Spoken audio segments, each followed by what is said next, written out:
welcome to the forum featuring candidates for Los Altos School District Board. This forum is sponsored by the League of Women Voters of Los Altos and Mountain View. I am Dorothea Grimes Farrell, a member of the League and your moderator for the forum this evening. The League of Women Voters is a nonprofit organization of women and men established to promote political responsibility through informed, active participation in government. The League does not support, oppose, evaluate political candidates or parties. We do not endorse political candidates. The League of Women Voters does deliver unbiased public policy information and encourages citizens to shape better communities through their participation in the community. The League invites anyone who is interested in government, politics, and serving the community to join us. So a little bit about the format for the evening. It will be as follows. Each candidate will make a 1.5-minute opening statement. Next, each candidate will respond to questions from our audience. Your questions to the candidates must be written on cards that are being circulated by volunteers throughout the room. And those cards will be brought to the front, and they will sort them and make sure that I get them. When you submit a question, please make sure that it's general enough for each candidate and for the audience, because every question that we get, we're going to ask each candidate to respond to them, and they will only have 1 minute to respond to each question. Finally, the candidates will have a 1.5 minutes for a closing statement. And to help keep us on schedule, our timekeeper seated on the front row will make sure that the candidates stick to the time schedule, and I do as well. We have a few asks of you. First, no clapping, cheering, or demonstrations of any form during the forum, please. We ask that you silence your electronic devices. If you use a device to record anything during the forum, when you share it, please make sure that you share it in its entirety, because we want to be respectful of the people who are making comments during the forum. So with that, I'd like to introduce our candidates who are running for Los Altos School District Board. The candidates are seated in order that they selected prior to the forum. So we have Brian Johnson and Tanya Rashke. Welcome, candidates, and thank you very much for agreeing to participate in this forum. So if we are ready, let's begin. Candidate Johnson, your opening statement, please. Thank you. Thank you to the League of Women Voters for hosting this forum, and thank you everyone who came tonight. I know we were up against some stiff competition, so we appreciate your time. I'm Brian Johnson. I'm a retired software engineer and the parent of 2 girls at Santa Rita Elementary School. And I'm running for LASD board because I'm passionate about public education and about making the best use of our community resources. I've been deeply involved in the district for the last 6 years, working every day to support our schools and to strengthen our educational program. And the district is a little bit of a crossroads. We have current and anticipated facilities needs that are 2 to 3 times the amount of money that we have available. And that means that there are going to be some hard choices ahead, and it means that we need to make sure that every dollar spent has the maximum possible impact on classroom education. At Santa Rita, I have spent countless hours volunteering on campus. I've chaired multiple PTA committees over the last 6 years. I've served as both PTA president and as a member of the school site council. At the district level, I helped to pass Measure N, the school bond that we'll be talking about tonight, I'm sure. I'm working to help pass Measure GG, and I've been to and spoken at more board meetings than I really care to remember. So what I want to bring to the LASD board is taking this on-the-ground experience and making sure that all of the decisions that are coming up over the next 2 years for the board are made with a real focus on the day-to-day experience of students, teachers, and parents. Thank you. Candidate Rashke.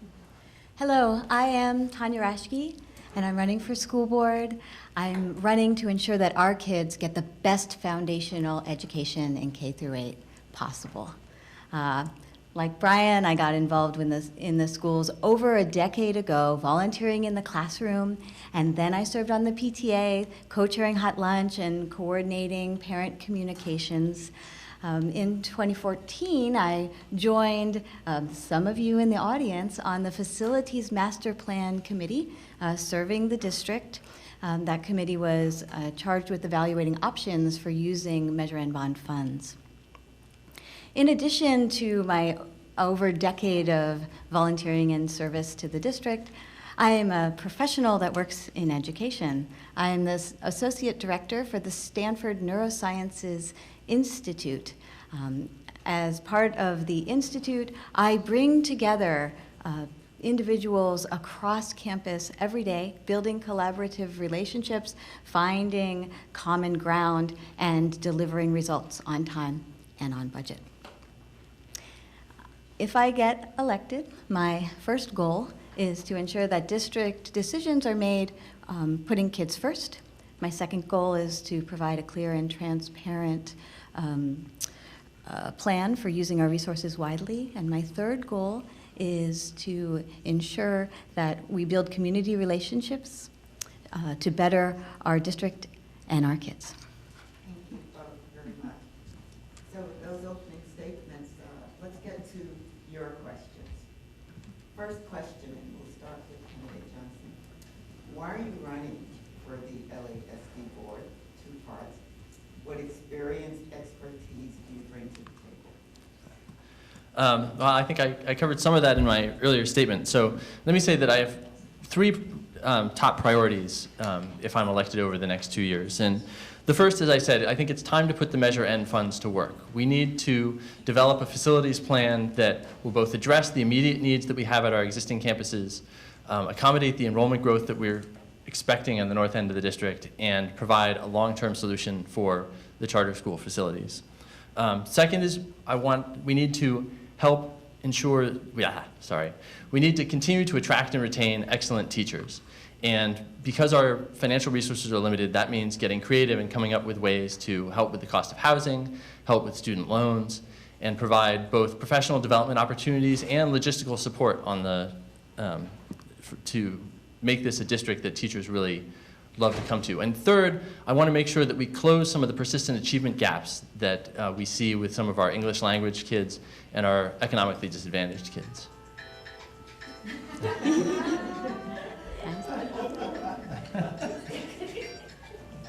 How are we doing? I do too, and I think the timer been fired. Thank you. All right, so everybody else, good lesson, silence your devices. Okay, and I think we did allow you to finish your comments, did we not? Yeah. Okay, okay. Close enough. Candidate Rashke, if you'd like me to repeat the question, just let me know. No, I think I'm good. Okay. Yes, okay. Why are you running for the LASD board? What experience, expertise do you bring to the table? Okay. I'm running for several reasons. First, at Stanford, I see the future of what our children are going to need to do in the 21st century. They need a different skill set than the reading, writing, and arithmetic that we grew up with. They need to collaborate and work across disciplines. I'm running also because I'm an 11-year resident of Mountain View. There is currently no one on the board representing Mountain View. 27% of our district kids come from my hometown, and we're building a lot of housing, and we need to be part of the solution going forward for the district. I'm also running because I want to solve some long-standing problems that the district has been talking about for well over a decade. I have direct experience in operating in a complex organization in terms of strategic planning, finance, operations, HR, and also building planning. So I think I bring a lot of professional skills. Okay, thank you. Mm-hmm. Next question, and we'll allow you to keep going, candidate Rashke.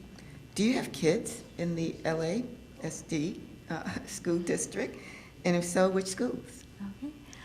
My children are no longer in LASD. They are both in high school at Los Altos High. My children previously attended several schools within Los Altos district, including Loyola, Santa Rita, and also BCS.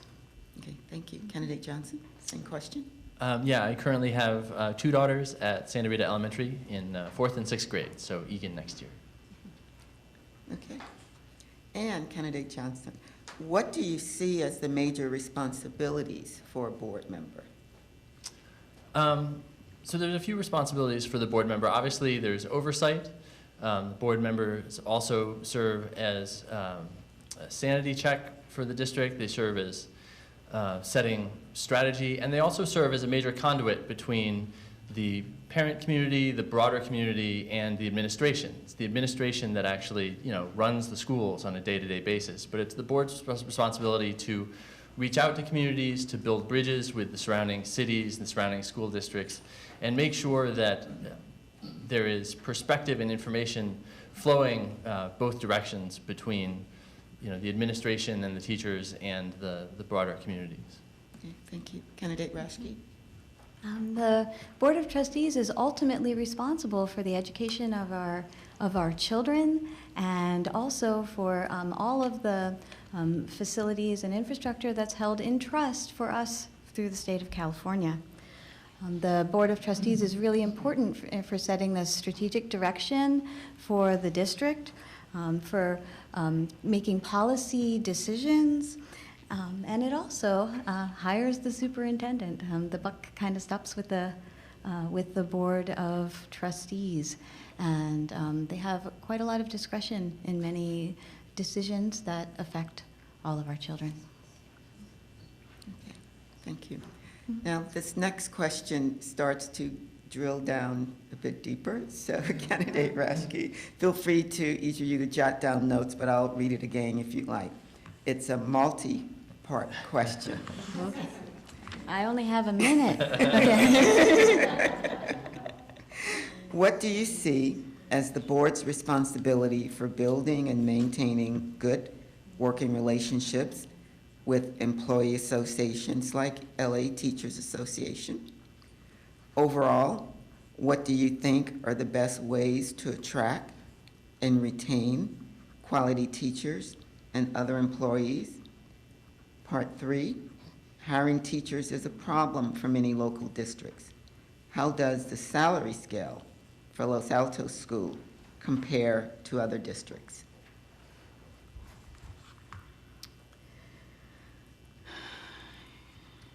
And we'll start with candidate Rashke on this one. That will give you Okay. 5 seconds to kind of Sure. get your thoughts out. Okay. For each, Thanks. get your thoughts All together. right.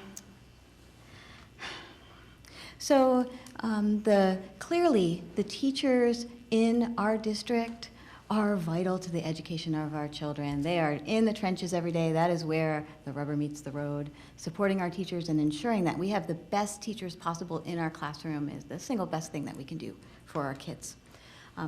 I am really pleased to hear that the administration and the Los Altos Teachers Association are getting along really well right now.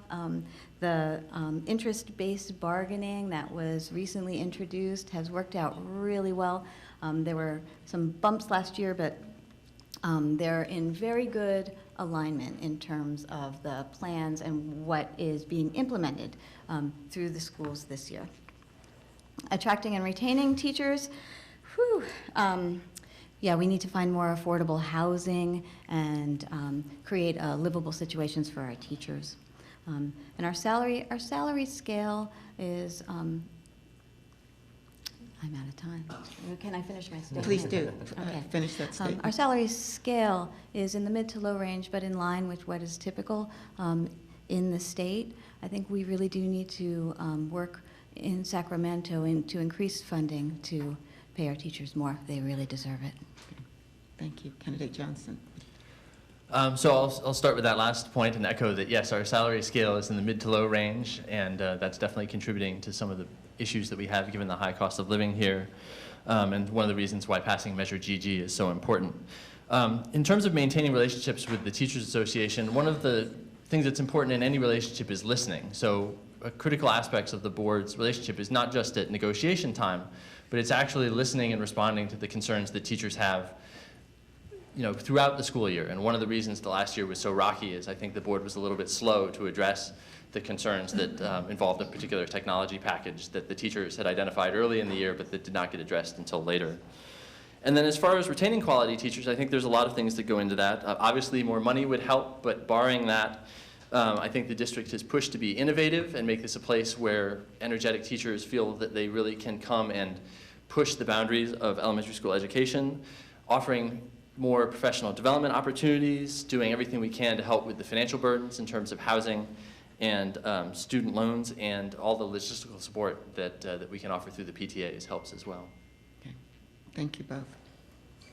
Next question, and we know that you answered fragments of this during your opening statements, but someone in the audience asked that you specifically respond to, and we'll start with you, Candidate Johnson.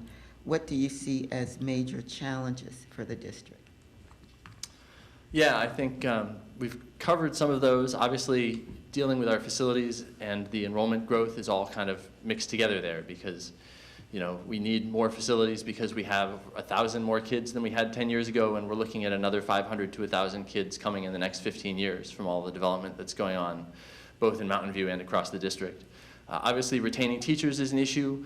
One of the things that actually contributes to that is that the economic good fortune across the state as a whole has actually narrowed the gap between wealthier districts like ours and the median districts. So we actually can't offer the premium over the average state district that we used to be able to. And so that's, when teachers can live much more easily in other places, it makes it harder for us to be competitive there.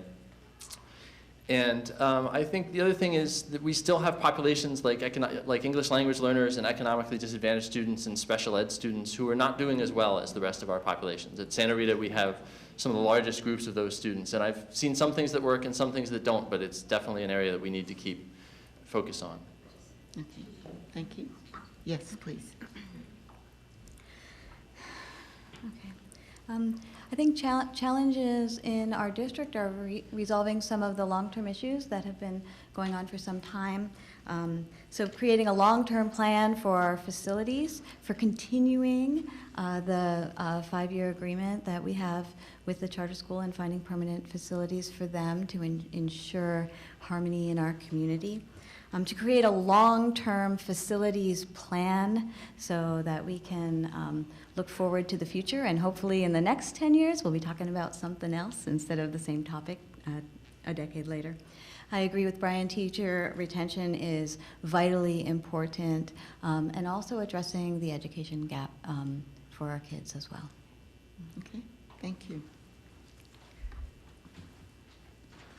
Because I think both of you mentioned what this question relates to, I'm going to pull it forward, and Candidate Rashke, we'll start with you. How will you make sure the needs of students with special needs, such as autism, learning disabilities, attention deficit, and non-English fluency, are met without shortchanging other students? I think that addressing children with special education needs is not, it's not a case of robbing Peter to pay Paul. I think in education, when everybody's doing well, we all win. There's no losers. I think that we really need to explore best practices from other educational institutions, districts that are succeeding in this area, bring them back and implement them in a customized way, because those kids have very specific needs. And then when they're caught up, they integrate into the classroom, they broaden everybody's perspective, they bring a lot of value to our children, so they understand really the broad diversity of people and students and the community. Thank you. Candidate Johnson. In terms of English learner students, specifically, I think there are things that we can look at doing. Like some districts have what's called a newcomer academy, where kids who come in without a lot of English, and we have a lot of kids who come in upper grades without a lot of English because of the tech industry bringing in families from overseas. So in a newcomer academy, kids who don't have a lot of English can focus on fluency for a couple weeks rather than getting tossed into a classroom where they don't really understand what's going on. And so I think that could make a big impact. I think reaching out to the companies that are bringing a lot of the families in and sort of taking a more holistic approach to trying to make the family as a whole more comfortable and seeing what we can do to provide more support at home would be also another option. As far as the special ed and autism kids, I think a lot of that is doing more planning and figuring out what the overall district program should look like. And in some ways, the district is still recovering from the financial crisis from 6 or 8 years ago and sort of cut programs back to the bone. And I think we just haven't taken an overall look at what kind of support and programs we would have if money wasn't an object. And I think we need that roadmap to move forward so that we can really get there and provide that extra support to those students. Okay, thank you.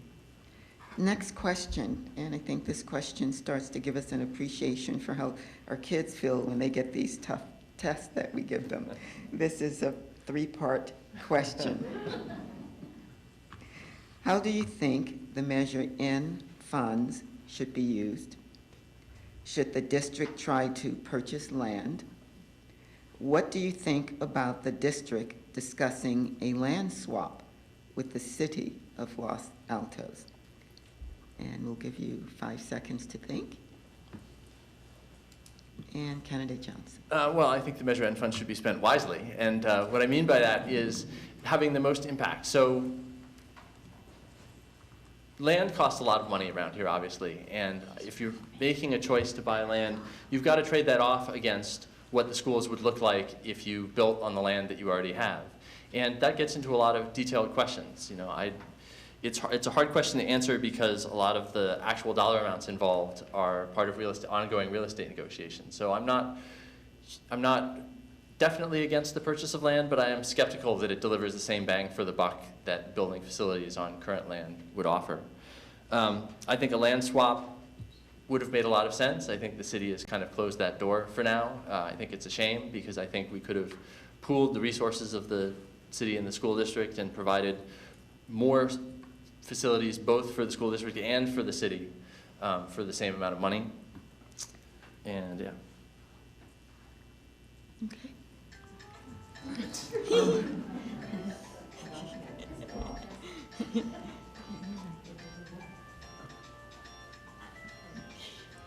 Or maybe we'll just go to old school method and use a watch.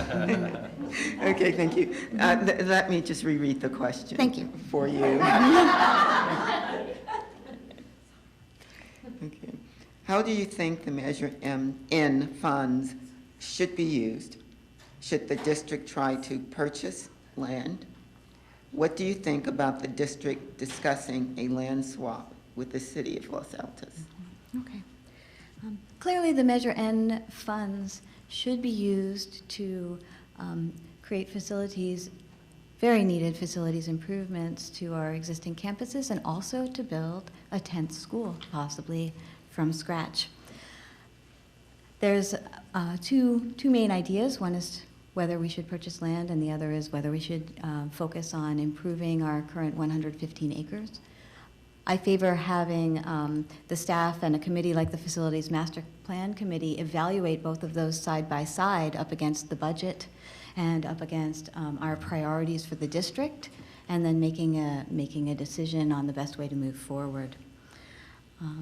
I think that purchasing a site like 5150, which is currently being discussed in closed session, is going to use a large chunk of the bond. I'm not in favor of a land swap with Los Altos. I feel that the public lands in Los Altos are important for other aspects of the community, and they should be preserved. Okay, thank you. And a follow-on question, in fact, we have two on Measure N, and we'll continue with you, candidate Rashke. How do you plan to work with other board members to move forward Measure N? Okay. Well, I've already started reaching out to talk with members of the existing board. I think building good working relationships is really important. I think we need to have a process whereby the board discusses in open session what its priorities really are, and then set clear priorities for what matters for Measure N. And then having identified those, the decision-making process should follow from those consensus priorities, and then the public and the board will have a more clear direction on the decisions they should make. Okay, thank you. And Candidate Johnson, same question. How do you plan to work with other board members to move Measure N forward? I've discussed Measure N issues with the board, both individually and in board meetings, a lot over the last year. So I'm looking forward to moving those discussions forward. I think they are too, since I've been endorsed by the other board members. I think that all the sort of various scenarios have probably been uncovered at this point over the years. I've worked on with various parent groups that have discussed various alternatives and looked at pros and cons and variations and everything else for I think the last 4 or 5 years, even before Measure N was passed. So I would argue that the board should, shortly after the election, sort of put together the reasonable set of alternatives, which I think will be clear at that point, and then present those to the community and set up a process for sort of extended comment and feedback, the same as it does for attendance boundary changes and any other sort of major decisions in the community. And I would argue that there needs to be a chosen path forward by the end of this school year. Okay, thank you. And another follow-up. Given what you know today, and we'll continue with you, Candidate Johnson, how would you recommend spending the $150 million from Measure N? And the person writing the question says, be specific.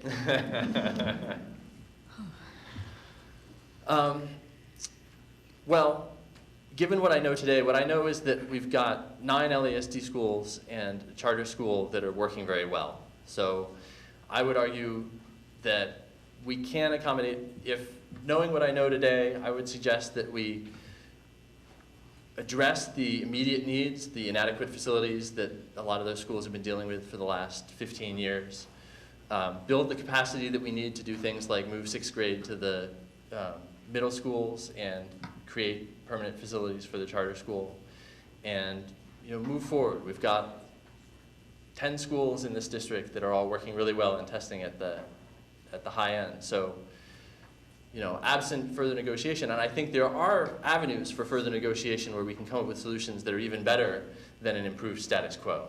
But I also think that an improved status quo would probably work pretty well too. Okay, thank you. Candidate Rashke? Okay. I think the first thing that I would address are clear safety issues. There are some facilities that have seismic issues, and that's just a safety issue, and those should be high priority. I think that continuing the 5-year agreement with the charter school is really important, and Measure N is part of the piece that is going to keep us moving forward in enjoying kind of the relationship that we have today and the healing in the community. I think that there's quite a long list of other needs. This is a very difficult question to address, and I think that, I have my own kind of personal ideas, but I represent the broad community. We really need those consensus priorities to help us identify what the further on down the list items really are.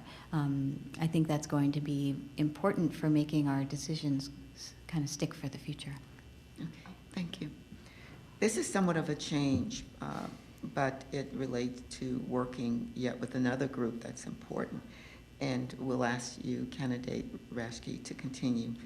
What do you think is the best course for the district to deal with growing enrollment? How do you propose to work with the Los Altos City Council to address issues such as enrollment growth that are important to the LASD community? Enrollment growth is right. It's a district problem, and it's a community problem.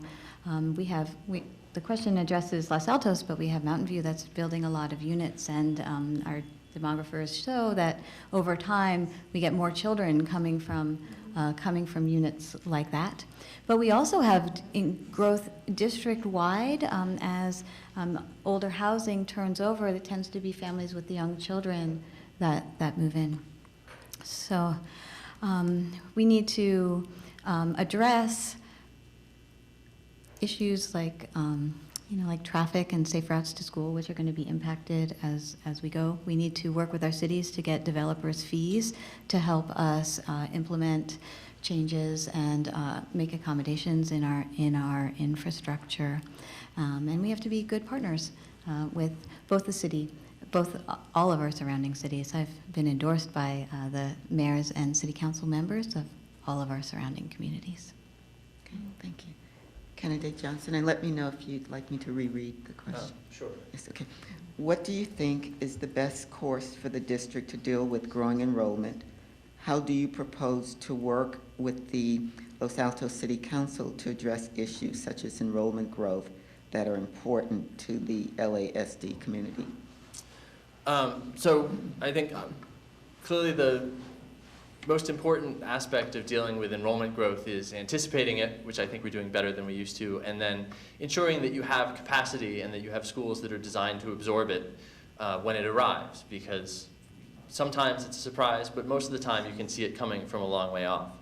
And the key with working with the cities, both Los Altos and Mountain View, is establishing the relationships with the city councils so that you're part of the discussion early enough to actually affect the projects and to make sure that your concerns and any problems can get addressed. I think that's especially the large developments that we're seeing in Mountain View. If you show up at the last minute when the city council is going to vote to approve it and start objecting, it's too late and you're going to get ignored. You need to be part of the process much earlier on, and they've shown some willingness to talk about setting aside money, setting aside possibly sites if we do get in early enough. Okay, thank you. And this is a follow-up question, so I'll continue with you, Candidate Johnson. How will you encourage the Los Altos City Council to work closer with the LASD to address these issues? Well, that kind of relationship gets built over time. I think it takes a lot of communication, it takes a lot of back and forth, it takes a lot of keeping the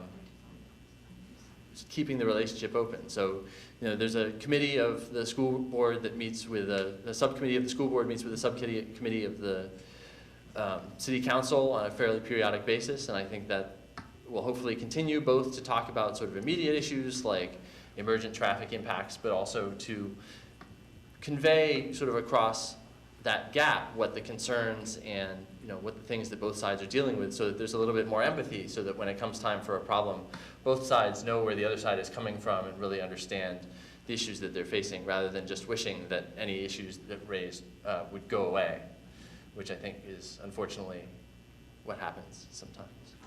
Okay. Candidate Rashid. Can you repeat the question? Yes, please. How will you encourage the Los Altos City Council to work closer with the LA School District to address issues? Yeah, I think it's all in your approach. I feel it's really important to not just sit down in meetings, but find common ground and move forward. And there are definitely some areas where the city council and the district can move forward immediately. So affordable housing for teachers is one.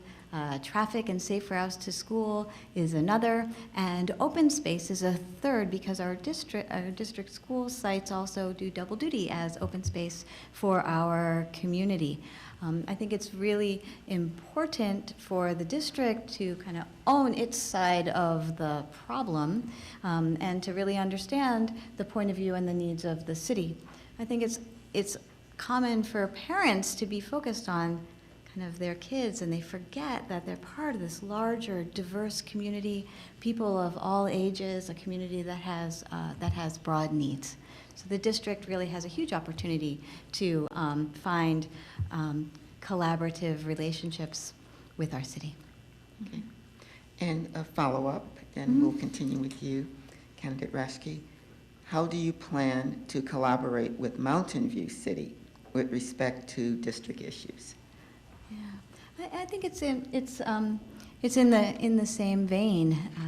You need to you need to be meeting with them on a regular basis. There currently is no city schools committee between Mountain View and the district, like there is in Los Altos. Mountain View really does identify strongly with the Mountain View Wisman district as kind of being their schools, and we need to be more active creating those relationships. But this City of Mountain View is also really interested in open space and traffic, and they have a precise plan, and they're really willing and able to work with the district in areas as well. And of course, I have a good relationship with the city council and the mayors, and they're ready to work with me, and I'm ready to work with them.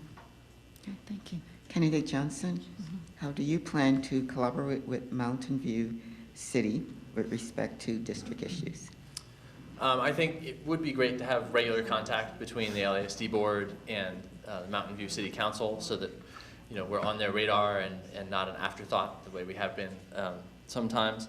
I think we can take the model that has been successful with Los Altos. So for example, the Los Altos City and the school district work together to build gyms on the middle school campuses that are used by the schools during the day and by city programs in the evenings.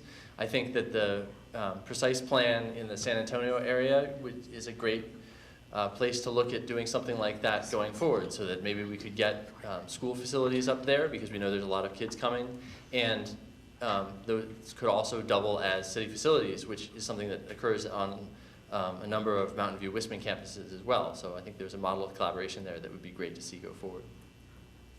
Okay, thank you. I got a new question, but I'm going to have to take a few seconds to digest it myself. So while I'm doing that, let me get you started on the next question, and we'll continue with you, Candidate Johnson. What is the district doing about implementing Common Core requirements?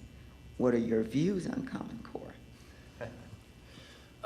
So the district has been working very hard on Common Core, and beyond just the Common Core thing, actually, the district has also been shifting the way they do grading, so to something called standards-based grading. So Common Core, one of the ideas around Common Core is that rather than students just trying to earn an A at the end of the day, however they can, what teachers are really trying to evaluate is what skills do the students need, and then the lessons are all oriented around how do we teach them those skills and have they learned those skills, and those are broken down into standards. And so rather than just finding out that your student has a B at the end of the semester, you'll actually find out, well, here are a dozen skills that he was learning over the course of the semester, and he's mastered these, and he's still working on these, and here are some ways to make sure that we get him up to proficiency. So I think that's actually a really good shift. It's been a tough road. It's been a lot of extra work for our teachers, which we greatly appreciate, but I think overall it makes a lot more sense to say at the end of the semester, here's what your student is good at, here's what they need to work on, rather than just, oh, they got an 82. Okay, thank you. And Candidate Rashke. Yeah.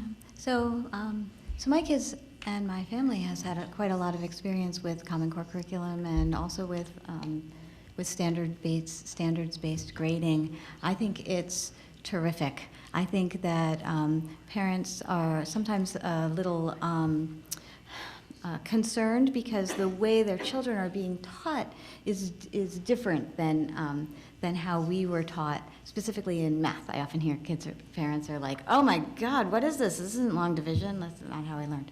The idea is to really teach our kids how to think and problem solve, and to build skills that they can apply in a lot of different ways to problems growing up. And I think while implementing any kind of change is difficult, it takes a lot of work. I believe that this kind of curriculum and approach will benefit our children greatly in the future.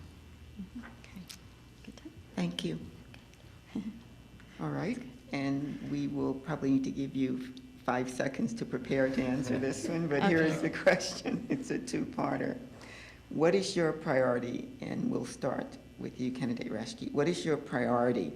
5150, a new site for Bullis Charter School, or a new school for students coming from Mountain View, and in parentheses, the person writing the question asserts that we have an increasing enrollment from north of El Camino.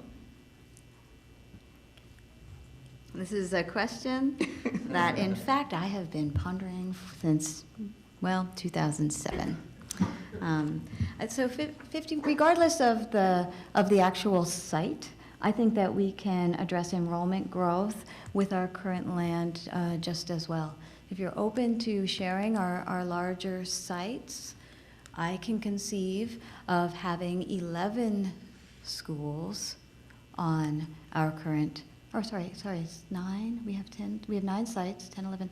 We can have 12 schools on our current 115 acres if we're willing to share our largest sites. And I think that they can address enrollment growth in north of El Camino, or they could address enrollment growth in other areas of the district. I think we can expand our horizons and really think creatively on how to solve this problem. Okay, thank you. Candidate Johnson, would you like me to read it again? What is your priority? 5150, a new site for Bullis Charter School, or new school for students coming from Mountain View, parentheses, we have increasing enrollment from north of El Camino? I'm not quite sure whether the question is whether that's a 3 alternative or that's a question about what 5150 should be used for if it is purchased. I think that a site for, most important for in terms of the charter school is a long-term agreement that both sides can work with. So I think, it doesn't make sense to me to try to squeeze BCS onto a site that they don't want to occupy. So if 5150 is available at a reasonable price that won't use up too much of the Measure N funds, then I think it's an interesting debate whether whether that could be occupied by part of the charter school, whether it could be occupied by a new school.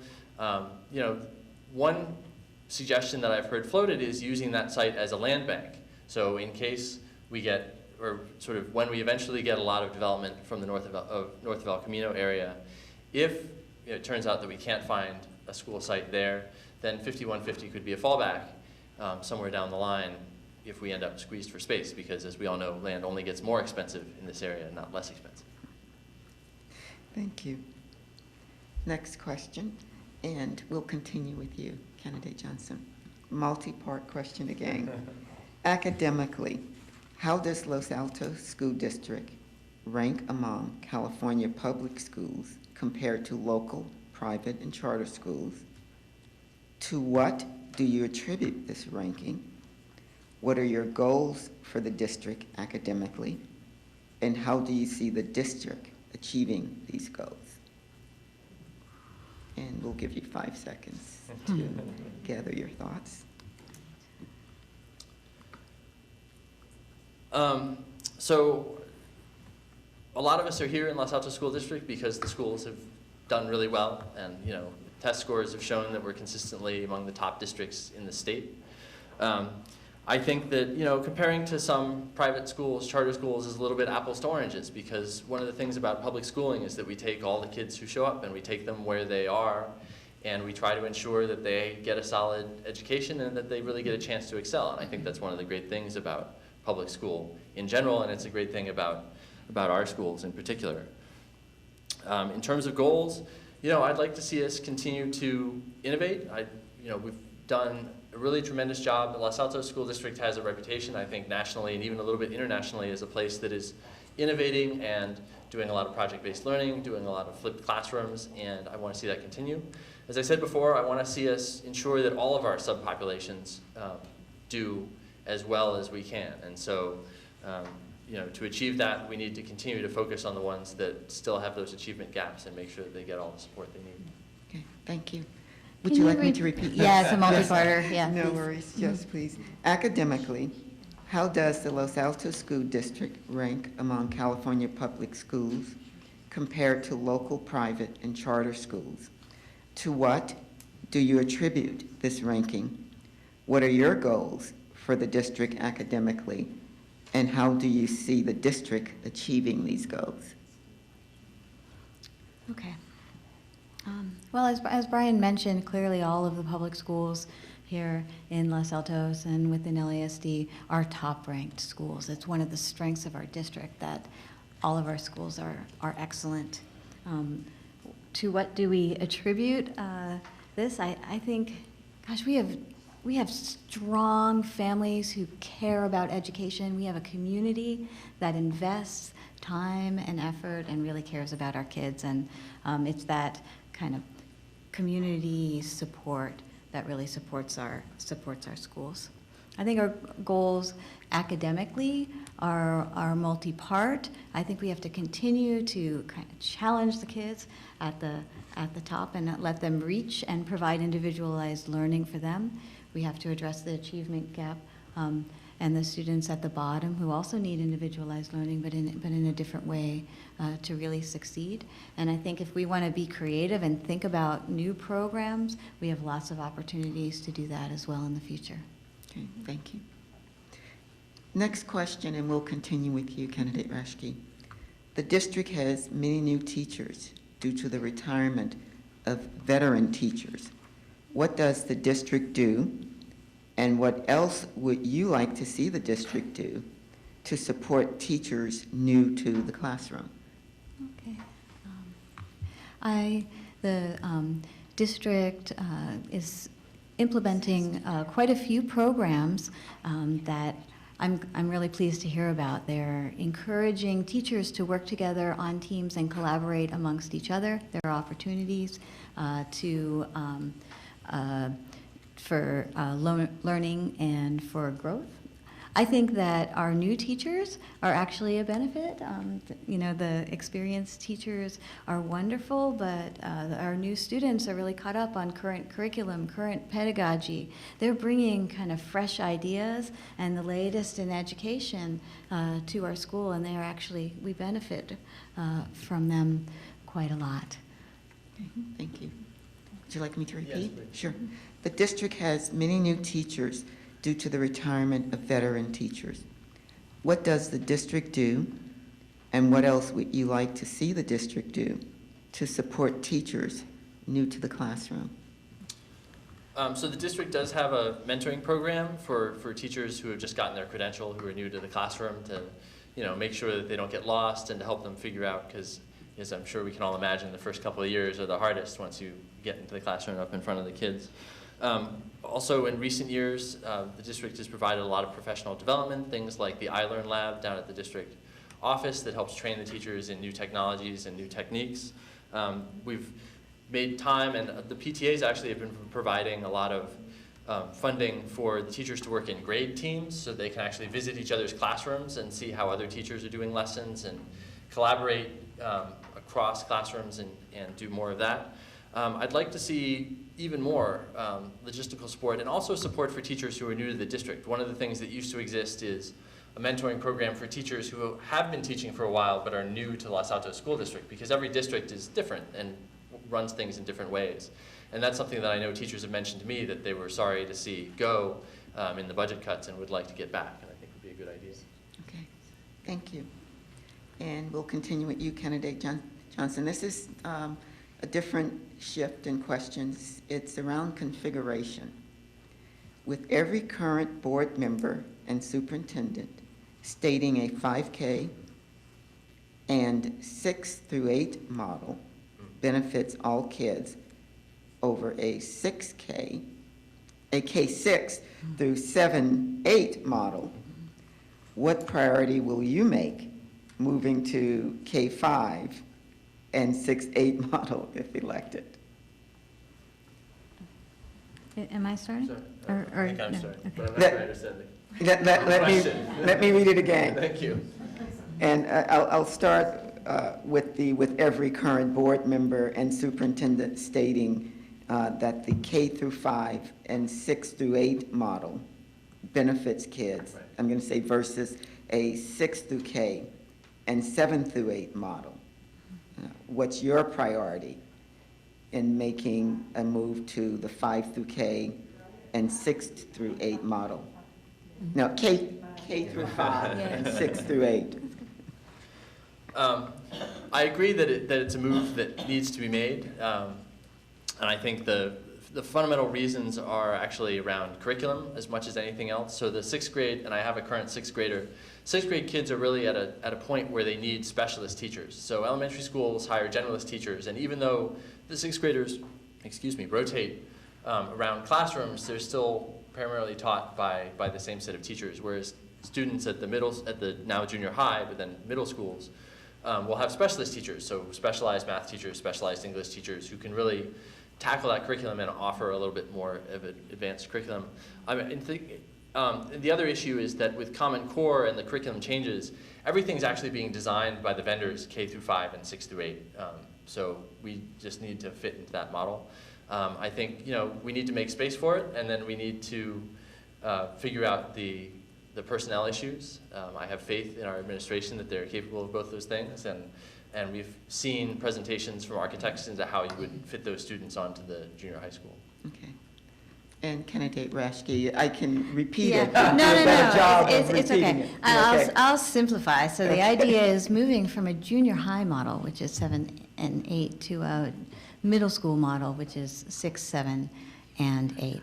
As Brian indicated, modern curriculums and teaching 6th grade on a 5th grade bell schedule with the current curriculum is extremely difficult.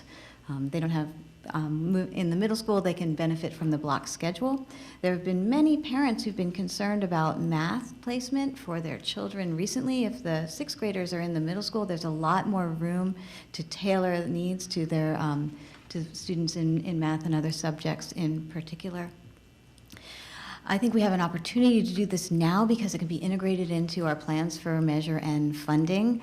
The district trustees have seen plans from their architect that show placing classrooms at both Egan and Block to accommodate the children. And an added benefit is that it frees up classrooms at all of our elementary schools to address enrollment growth there.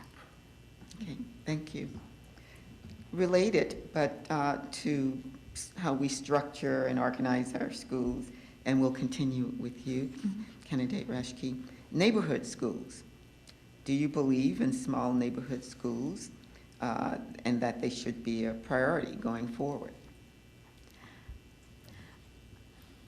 The value of small neighborhood schools is a touchstone for our community. We hear it over and over again. When we ask parents and members of the community what they think is most important, they'll say it's the small neighborhood schools. But the truth is that not all of our kids are in a small neighborhood school. So I believe that every kid should have the opportunity to attend a school that's nearby to them so that they can be involved in that environment. So I think we need to make some adjustments to make sure that all of our kids benefit from that arrangement. Okay, thank you very much. Candidate Johnson, neighborhood schools? Yeah, I think neighborhood-based schools are very important. I mean, obviously the kids are in school for 6 or 7 or 8 hours a day, but life is larger than that. And I've seen at Santa Rita we have a very large community. We have parties on Fridays throughout the summer and into the fall, and it's wonderful that we all know each other's kids. The kids know more adults than just their parents, which is really important for kids' development and emotional needs. And so I think it's a model that we need to maintain. Los Altos in particular, I think of it as a city of neighborhoods, right? Because of its sort of odd stretch shape, and so it's really important that that kids have that experience of being part of a larger community, not just somewhere that they go during the school day, but somewhere where they see their neighbors, they know their friends and their parents. And I think it is part of what makes LASD the excellent district that it is. Okay, thank you. We have time for 2 more questions. I have them in front of me before we get to the closing statements. So let me start with this one, and candidate Johnson will continue with you. Traffic is a major problem at every school site in the morning and afternoon.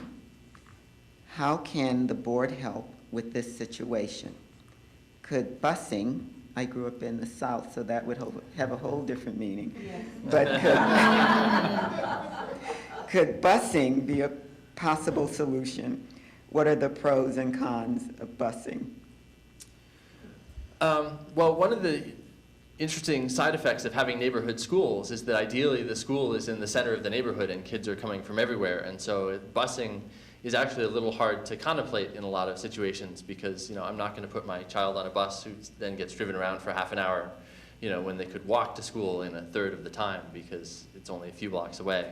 I actually think that as technology develops, it's possible that there will be other solutions. There have already been a few LASD parents who are working on startups for doing basically crowdsourced busing and giving away for parents who live in the same area to form automated carpools. And of course, that's also one of the advantages of having a neighborhood school is that hopefully you know your neighbors and you can collaborate on getting your kids to and from school. You know, we also need to continue to work with the city. They've got a lot more traffic expertise than the school district does, and so there needs to be a sort of closer working relationship there of testing out things, whether it's collaborating on busing so that they can also bring employees downtown at lunch and help our downtown, or just sort of helping us design start and end times to ameliorate some of the traffic impacts. Okay. Candidate Reschke? I think that addressing our traffic and safe routes to school is a multifaceted problem.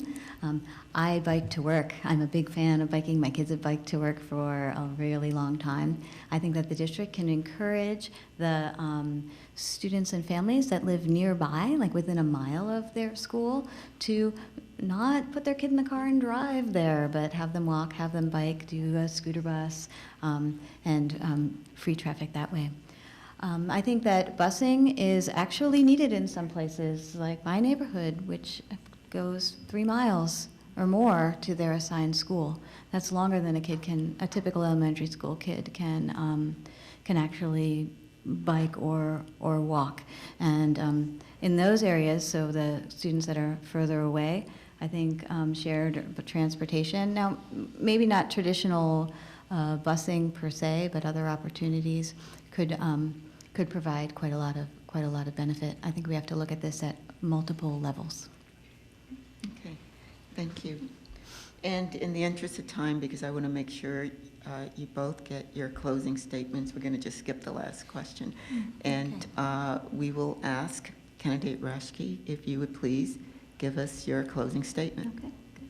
Thank you. Well, I'd like to thank you for inviting me here today. It's really been a pleasure to answer your questions and engage with you as a community. I really am here to serve the district, serve the broader community.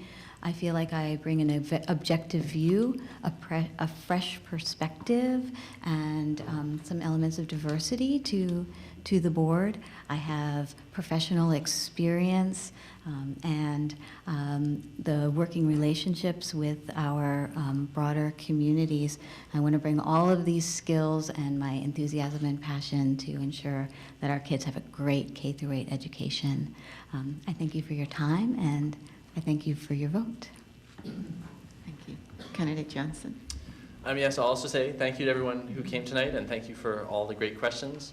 And I hope that the conversation won't end right here. So I think I'm looking forward to working with our entire community, both the parents and the surrounding cities and all of you. One of the things I would like to see if I'm elected to the board is actually on an office hours program similar to what the City Council has set up, so that there can be more of an ongoing open line of dialogue between the school board and the community at large. And I think it's time to move forward, and I think that my experiences on the ground, my pretty thorough knowledge of both the district and the individual school sites will prepare me well to ensure that after the election we hit the ground running and we come up with a facilities plan that will ensure that we have long-term peace with the charter school, and that we address the facilities needs at our existing campuses, and that everybody can focus on education the way we should be, so that really all students in our community can get both a really solid educational foundation and a chance to shine. So thank you, and I hope to have your support in November. Thank you very much. I would like to thank candidates Brian Johnson and Tanya Reschke for participating and spending this time answering some really in-depth questions for us. So thank you. Many thanks to the volunteers and those who supported the forum this evening, including Los Altos Library, who's a co-sponsor of this forum this evening. I'd also like to thank you for coming, and we hope that the insights that you've gained from this informational forum will help you make your decision. And for more information, please visit www.votersedge.org, and we have more information on the tables in the back, league information, and I believe some information from the candidates themselves. So please vote on the 8th, and have a good evening.